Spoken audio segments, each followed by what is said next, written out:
خوشکان و برایان هیوادارم هەمووتان باش بن. لێرەوە سەرخۆشی خۆم ڕاگەێنم بۆ ئەو کەسانی کە لەو شەڕانەیان مردوون، هەم لە ڕۆژهەڵات و هەم لە ڕۆژاوە، بۆ بنەماڵەکانیان هیوادارم خوای گەورە سەبووری بنەماڵەکانیان داتەوە. و لە تەریقی ئەم ویدیۆشەوە ئەمەوێ چەند شتێک ڕوونکەمەوە. بەڕاستی ئەمەوێ ڕاستیەکانتان پێ بڵێم، ئەگەر بەڕاستی ملەتی کورد ئێوێ ئازادی بەدەستبێنێ، سەربەخۆی بێ، ئەو کەسانی کە لە ئەوروپان، ئەو کوردانی کە لە ئەوروپانە بێ، هەمووی بگەڕێنەوە، هەمووی بێ بڕۆنەوە بۆ کوردستان، بەغیرێ کەسێک کە بەڕاستی مشکلیە بێ یا کەسێک کە هەتی بێ.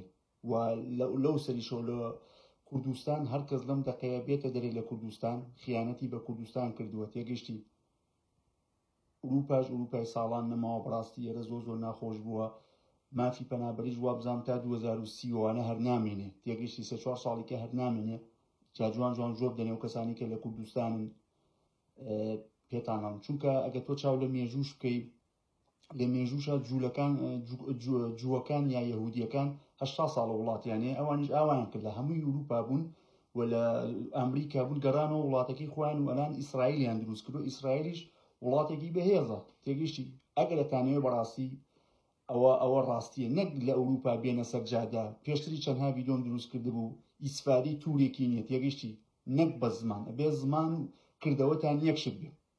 ئەنان لەوەیە زۆر کەس بڵێ ئەی تۆ خۆت بۆ ناڕۆی چاولێکە من بەتەنیا خۆم لەلایەک بەقەت هەمووی کورد خزمەتم بە کورد کردووە. تێگەشتی من هەر باشتر بوو بێمە دەرێ، چونکە من هاتمە دەرێ مەسیحم ناسان و مەسیحم بە هەمووی کورد ناساندووە. ئەوە یەکێ لە خزمەتەکانم، حەز ناکەم ئەو شتانی کەش بڵێمەوە، چونکە زۆربەتان منە ناسن. ئەگەر کەسێکیش لەو ڤیدۆ یەکەم جارم نەبینێت ئەتوانێت چاو لە ڤیدۆ کۆنەکانم کات.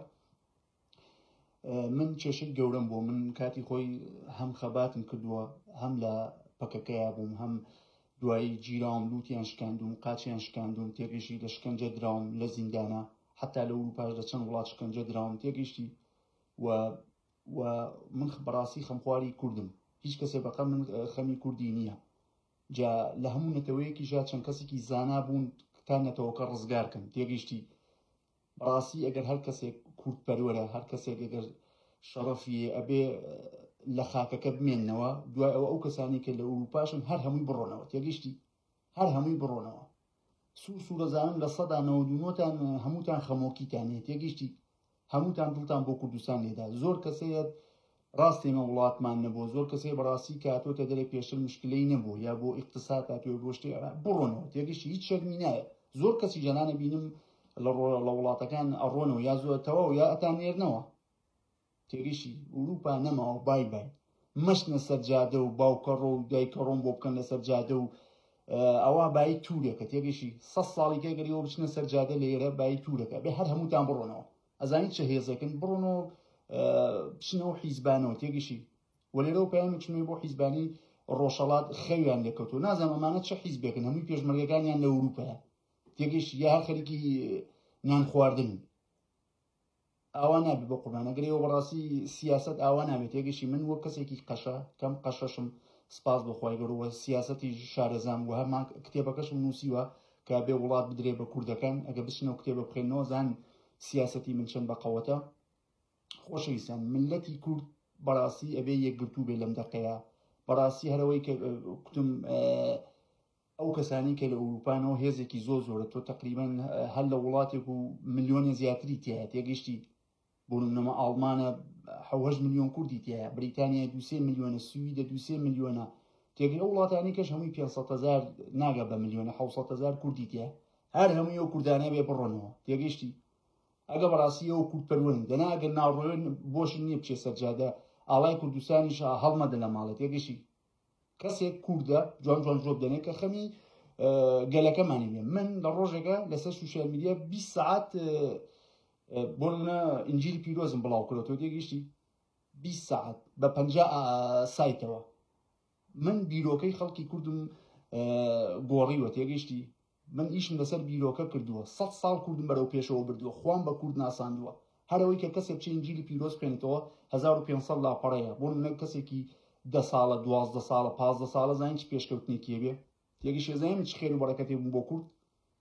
کێشە نیە، خەڵکی زۆر خەڵکەیە قەدر مەزانست دەستخۆشیان یەکەم، زۆر خەڵکەیە دژایەتیشمەکە هەر کێشەمان نییە، بەڵام ئەوە ڕاستیەکەی ئەگەر ملەتی کوردەوێ بە ئازادی بگە، ئەوێ بەسەربەخۆیی بگە، ئەوێ ڕزگاری بێ لەم هەموو نەهامەتی و دەربەدەری شتە، ئەبێ ئاوا بڕۆنەوە کوردستان و لێوە چنەوە حیزبانە یەک حیزبیش بن، دوو حیزب بن، نەبنە هەزار حیزب تێگەشی با بە فەرق ناکە هەر کەسێک بۆز بێ لە هەمووی دنیا بەلاخەرە هەر کەسێک ڕئیسە تێگەشتی. ئەلا مەسەلەن تۆ بوونە لە ئەمریکا ترامپە وایە ئەیخۆ لە هەزاران خەڵکێ لە ترامپی زیرەکترە، بەڵ هەر بێ یەک کەس بێ لە چاینا هەرواتر. لە مشکلەی کورد ئەوەیە کێشەی تاکە شخصیە تێگەشی، با دنیا بە ئێمە پێ نەکەنێت تێگەشی. ئەگە تۆ بڕۆن چاو لە مێژووکەن سەردەمی ئیمپراتۆری مات زۆربەی دنیای گرتبوو، کورد هێزی زۆر ئەگەلان چاو لەو ئەو گەنجانشمانکن کە لە سوشیال میدیا بۆ نمونە شەڕەکەن زۆربەی شەڕەکانی بنەوە تێگەشتی. بەس ئەبێ ئێوە هەمووتان بڕۆنەوە کوردستان، لە کوردستان مناڵەکانتان جوان پەروەردە بکەن، فێری خوێندنەوەی کتێبیان بکەن، فێری زمانیان بکەن تێگەشتی. ئەدی ئەبێ بەڕاستی تەکان بخۆن، ئەبێ بجوڵنەوە، واز لە نان خواردنی زۆر بێن، ئەبێ بەڕاستی گۆشت زۆر کەم بکەنەوە تێگەشتی. تۆ کاتێک کە نان زۆر بخۆی تااقەتی شتێک نامێنێ. ئەلا من وەک کەسێکی ویجیتاریان ینی سەوزەخۆرم سپاس بخوای گەورە، کاتێک کە تۆ سەوزەخۆر بی ئینێرژیت زۆرترە، جوڵانت زۆرترە تێگەشتی. من پێشترش پێم وتم 2020 بتم کاکە بن بە سەوزەخۆر، حتا وێگانیش بێگان کە ینی شیر و پەنیر و ماستوشن ناخۆی، بەڵام ئەوە قورسەوە بۆ ئێوە نابێ، بەڵام هەر گۆشت مەخۆن تێگەشتی، چونکە زاناکانیش دۆزیویانێتەوە ئەو ددانی کە مرۆڤێتی گۆشت نییە. خۆشەویستان منی ئەوم خۆشەوێ، ملەتی کوردم خۆشەوێ، باوەڕ کە 1000 جار گریاوم، ئەو بیدوانم دی و 1000 جار گریاوم تێگەشی. بابەشی ئێمە هەر گریا نەبێ لەم دنیاە. بەڕاستی ئەگە هەر کەسێک کووردە ئەم ڤیدیۆیە شێرکە، ئەم ڤیدیۆیە شێرکە با ئەو با هەمووی کورد بگەڕێتەوە بۆ کوردستان، ئەو کوردانشتی کە لە کوردستانن هەسم لە خەو تێگەیشتی. ئەدی هیوادارم هەمووتان لە خێربڕەکەت دابن تا ئەو ڕۆژی کە ئێمەش بەڕاستی ئازادی بەدەستێنین لە ناوی یەشوعی مەسیح. ئەمین.